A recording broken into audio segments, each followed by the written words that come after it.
ছেলে মেয়ে এক বয়সের এবং ছেলের পড়াশোনা শেষ করে চাকরি পেতে অনেকটা সময়ই লাগবে। মেয়ে অনেকবার বাড়িতে বোঝানোর চেষ্টা করার পরও বিয়ের জন্য রাজি হয় না, বরং মেয়ের মা রাগ করে বলে নিজে নিজে বিয়ে করে নিতে। এমন পরিস্থিতিতে যদি মেয়েটা কাউকে না জানিয়ে বিয়ে করে তাহলে এটা জায়েজ হবে কি না? খুব কমন পড়ে গেছে নাকি? এত খুশি হওয়ার কারণ কি? বেশি কমন হয়ে গেছে? আচ্ছা, এ ধরনের প্রশ্ন প্রায় আসে। 10টা আসলে একটার উত্তর দেওয়ার চেষ্টা করি, তারপরে এটা গুরুত্বপূর্ণ বলতে হবে। খুব অল্প করে বলি।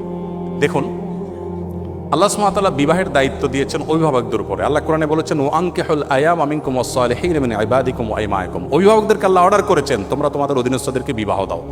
নবী সাল্লাল্লাহু আলাইহি ওয়াসাল্লাম বলেছেন, তোমাদের সন্তানরা যখন বিয়ের উপযুক্ত হবে, প্রাপ্তবয়স্ক হবে, তখন তাদেরকে বিয়ে দিতে দেরি করবে না। যদি করো, তারা যদি হারামের পথে পা বাড়ায় এবং সমাজে বিশৃঙ্খলা তৈরি হয়, অসুবিধা তৈরি হয়। সেদিন কোনো একটা ইউনিভার্সিটিতে এটা নিয়ে আলোচনা করার পর ভিসি মহোদয় আমাকে আলোচনার পর বললেন যে আপনাকে স্পেশাল থ্যাঙ্কস এই প্রশ্ন উত্তর দেওয়ার জন্য, কারণ প্রতিদিন এটার বিচার করা লাগে।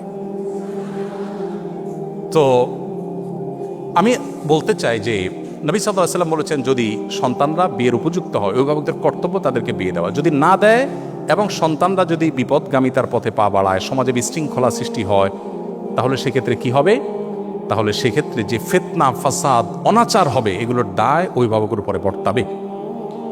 হারাম রিলেশন যারা করছেন, এখানে মূল প্রশ্ন যাওয়ার আগে একটা কথা বলা দরকার ছিল, সরি আমি ওখানে একটু ব্যাক করছি। সেটা হলো, বিবাহের আগে ছেলে মেয়েদের মধ্যে পরস্পরকে তথাকথিত ভালোবাসা নিবেদন করার নামে, প্রেম নিবেদনের নামে বছরকে বছর যে হারাম রিলেশন থাকে, এটা ইসলাম কেন হারাম করেছে? দেখুন, ডক্টর খন্দকার আব্দুল্লাহ জাহিমুল্লাহর চমৎকার একটা অ্যানালাইসিস আছে এই ব্যাপারে। স্যার বলেন যে দেখেন, একটা সাইক্লোনে, একটা ঘূর্ণিঝড়ে একটা দেশের বেশিরভাগ মানুষ মারা যেতে পারে, ওইটা আবার রিকভার করা সম্ভব। কিন্তু কোনো জাতির মধ্যে যদি একবার এই টেন্ডেন্সি আছে যে আমরা সন্তান গ্রহণ করব না, বৈবাহিক জীবন যাপন করব না, সাংসারিক জীবন যাপন করব না, এই প্রবণতা যদি কোনো জাতির মধ্যে একবার আসে, তখন মানব সভ্যতার অস্তিত্বই হুমকির মধ্যে পড়বে। কিভাবে? আজকের উন্নত পৃথিবীর যে কোনো দেশ আপনি তাকান, পশ্চিমের যে কোনো দেশের দিকে তাকান, এমনকি পূবেও তাকান, কয়দিন আগে দেখবেন কানাডা আমাদের দেশ থেকে গণহারে ভিসা দিয়ে লোক নিছে। আমি টবাক হয়ে গেছি শুনে যে ব্যাপার কি, এত বেশি লোক নিচ্ছে কেন? পরে শুনলাম যে তাদের দেশের লোকের টান পড়ছে, আমার দেশ থেকে লোক নিয়ে যাচ্ছে। আপনারা স্টুডেন্ট ভিসা যখনই দাঁড়ান কোনো এম্বাসিতে, একটু মোটামুটি যোগ্য ছাত্র হলে আর দেরি করে না, সাথে সাথে তারা নিয়ে যাচ্ছে। ব্যাপার কি? আমি ভিজিট ভিসার জন্য গেলে আমাকে তো ভিসা এরকম দেয় না, আপনাকে তো বেশি দিচ্ছে কেন? তাদের দেশে আসলে পর্যাপ্ত লোক নেই। এখন প্রত্যেকটা উন্নত দেশে, আপনারা সবাই জানেন আমার চাইতে বেশি, প্রত্যেকটা উন্নত দেশে সন্তান হলে সরকার তার জন্য বাবা মাকে ভাতা দেয়, 2টা হলে আরো বেশি দেয়, 3টা হলে আরো বেশি দেয়। মানে সন্তান যেন হোক, সরকার চায়। কিন্তু বাস্তবতা হলো তাদের দেশে এমনভাবে জেনারেশন গ্যাপ তৈরি হচ্ছে যে দেশ চালাবার মতো পর্যাপ্ত মানুষের নেই। ওই যে বিবাহকে তারা ডিনাই করেছে, বিবাহ বহির্ভূত সম্পর্ককে অ্যাপ্রিসিয়েট করেছে, তার পরিণতি তারা ভোগ করছে, আরও হয়তো চরম পরিণতি অপেক্ষা করছে। তো এই জন্য বিবাহ বহির্ভূত সম্পর্ক হালাল নয়, এখান থেকে বেরিয়ে আসতে হবে। অভিভাবকরা যদি বিবাহ না দেন, তারা গুনাহগার হবেন। এখন আপনার অভিভাবকদেরকে আপনি বোঝাতে পারছেন না, কি করবেন? আমি বলবো, যদি পারেন অভিভাবকদেরকে আমার অফিসে নিয়ে আসবেন। যদি আপনি আনতে পারেন, আমি ইনশাআল্লাহ চাচা চাচিকে বোঝানোর চেষ্টা করব ইনশাআল্লাহ। আমি পল্টনের একটা হোটেলে গিয়েছি একটা প্রোগ্রামে, এক যুবক তার বাবাকে হাত ধরে নিয়ে আসছে আমার কাছে, এসে বলছে, হুজুর আমার বাপ অনেক বলছে বিয়ে দেয় না, তো বলেন। আমি তো লজ্জায় পড়ে গেলাম যে কত বেহায়া ছেলে, এভাবে মুখের উপরে বলে নাকি মানুষ? তো বাবা মাদেরকে যদি আপনারা বুঝাইতে না পারেন, তো সেক্ষেত্রে অনেক বুদ্ধি আছে। সেদিন এক যুবক একটা দারুণ আইডিয়া দিল, বললো যে ভাই, আর্লি ম্যারেজের যে উপকারিতা, এটা নিয়ে আপনার একটা বক্তব্য ছিল, আব্বা আম্মাকে তো আসলে ডাইরেক্ট বলাও যায় না, তো ওই বক্তব্যটা ইউটিউবে চালাই দিয়ে আমি টয়লেটে চলে গেছি। তাতে পারপাস সার্ভ অনেকটাই হয়ে গেছে, বাবা মা অনেক কনভিন্স হয়ে গেছে যে হ্যাঁ ঠিক। তো যাই হোক, আমাদের বাবা মাদেরকে আমি অনেক সময় বলি, এখানে তো আর মুরব্বীরা নাই, ওনাদেরকে থাকলে আমি বলতাম, এবং অনেক সময় আমি বলি, আমাদের মুরব্বীরা, বাবা মারা, ওনারা যে বয়সে বিয়ে করেছেন, এখনকার সন্তানদের সামনে সোশ্যাল মিডিয়া যে ফিতনার সয়লাভ চলছে, তাদের তার চাইতে বেশি আর্লি বিয়ে করার প্রয়োজন হয়। আমি অনেক জায়গায় বলেছি যে আমি কিন্তু এই বয়সে নানা হয়ে গেছি, কেউ বিশ্বাস করে না। আমি এখন এই বয়সে নানা হয়ে গেছি, ইনশাল্লাহ দাদা হতে যাচ্ছি, আল্লাহ চাহেন তো। তো আর্লি ম্যারেজের যে কত উপকারিতা আছে সেটা অনেক লম্বা টপিকের বিষয়। শুধু এটুকু বলবো যে বাবা মাকে কনভিন্স করে বিয়ে করবেন, এটা তাদের কনভিন্স করে করাটা আপনার দায়িত্ব।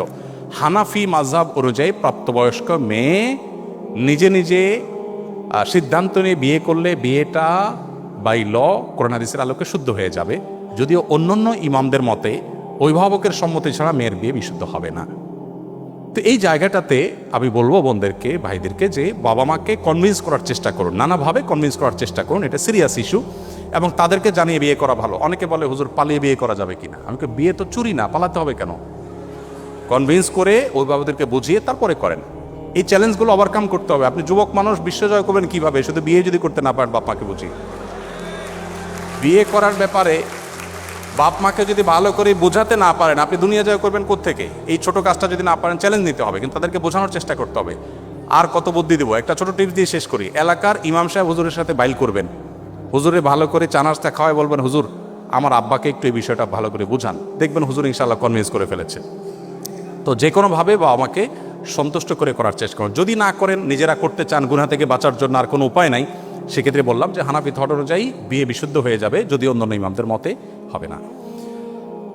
আমি একজন ছেলেকে বিয়ে করতে চাই, সে ধার্মিক এবং ফ্যামিলির ভালো, সে মেডিকেলের নয়, ইঞ্জিনিয়ারিং পড়ছে এবং আমরা সেম এজের। এখন আমার ফ্যামিলিকে কিভাবে মানাতে পারি? ওই যে বুদ্ধি তো শিখাই দিলাম কিভাবে মানাবেন। এরপর প্রশ্ন হলো, কেউ হজ করতে শারীরিকভাবে অক্ষম হলে বদলি হজের বিধান কি? বদলি হজের ক্ষেত্রে এমন ব্যক্তি নির্বাচন করা যাবে কি না যিনি নিজের হজ আদায় করেন নাই? না, যিনি নিজের হজ আদায় করেন না তিনি কারো বদলি হজ করতে পারবেন না। নবী সাল্লাল্লাহু আলাইহি ওয়াসাল্লামের একটি হাদিস আবু দাউদে বর্ণিত হয়েছে, এক ব্যক্তি হজ করছিলেন তার ভাই শুভ্রমার পক্ষ থেকে। নবী সাল্লাল্লাহু আলাইহি ওয়াসাল্লাম তাকে বললেন, তুমি কি নিজের হজ করেছো? তিনি বলেছেন না। তখন বলেছেন, আগে তোমার হজ করো, তারপর তুমি আরেকজনের পক্ষ থেকে করবে। সো কেউ বদলি হজ করতে হলে নিজের হজটা আগে করা থাকতে হবে। বাবা মার 3 সন্তান, 1 বোন 2 ভাই, 3 জনের স্বাবলম্বী। ইসলামী শরিয়া অনুপাত অনুযায়ী বাবা মায়ের সম্পত্তি বন্টন না হয়ে যদি সমান 3 ভাগে ভাগ হয় এবং তাতে বাবা মা এবং ভাই বোন সবাই সম্মত থাকে, তাতে গুনাহ হবে কিনা? প্রথম কথা হলো, সম্পদের ভাগ তো হবে বাবা মার মৃত্যুর পর। এটাই হলো কোরআন হাদিসের নির্দেশনা। জীবিত অবস্থায় যদি ভাগ হয়, সেটা সম্পত্তির বন্টনের শরিয়ার যে নির্দেশনা, সেটা আওতা পড়বে, এটা গিফট হবে। বাবা মা জীবদ্দশাতে একটা উপহার হবে, সন্তানদেরকে দিলেন, কিন্তু মৃত্যুর পরে হবে মূলত বন্টনটা ওয়ারিস হিসাবে। সেই বন্টনে যদি সব ভাই বোন একমত হন যে ঠিক আছে, কোরআন হাদিস অনুযায়ী কেউ কম কেউ বেশি পায়, বাট আমরা সমান সমান নেব এবং কোনো দায় দাবি রাখবো না, এটা যদি সন্তুষ্ট চিত্তে তারা করেন, সেটি জায়েজ আছে। কিন্তু আল্লাহ তাআলা যে বন্টন করেছেন সেটার প্রতি পরিপূর্ণ ঈমান থাকতে হবে, সেটা অযৌক্তিক নয়, সেটা অন্যায় নয়, সেটাই সবচাইতে ইনসাফ। এটি বিশ্বাস করে নিজেরা যদি এটা ডিসিশন নেন, ঠিক আছে বোন একটু কম পায় কিন্তু বোনটা আমার গরিব, আমি ছেড়ে দিলাম, সমানে দিয়ে দিলাম, এটা যদি ভাইরা ডিসিশন নেন, সবাই যদি সম্মত থাকেন, কোনো অসুবিধা নেই। মুশকিল হলো এই সমস্ত পারিবারিক ডিসিশনের ক্ষেত্রে 1-2 জন ডিসিশন মেকার হয় আর বাকিরা বাধ্য হয়ে রাজি হয়, লজ্জা কিছু বলতে পারে না। এই জিনিসটা খেয়াল করতে হবে যে কেউ তো বাধ্য হয়ে রাজি হচ্ছে না, এটা শির করতে হবে। অনেক স্থানে, বিশেষ করে গ্রামাঞ্চলে দেখা যায় অনেক হুজুর চুরি যাওয়া বস্তু খুঁজে দেয়া থেকে শুরু করে অনেক গোপন জিনিস জিনের মাধ্যমে জেনে দেওয়ার প্রতিশ্রুতি দিয়ে থাকেন। এক্ষেত্রে এগুলো বিশ্বাস করা এবং কুফুরের সীমা কতটুকু, এটা সম্পূর্ণ নাজায়েজ একটি কাজ।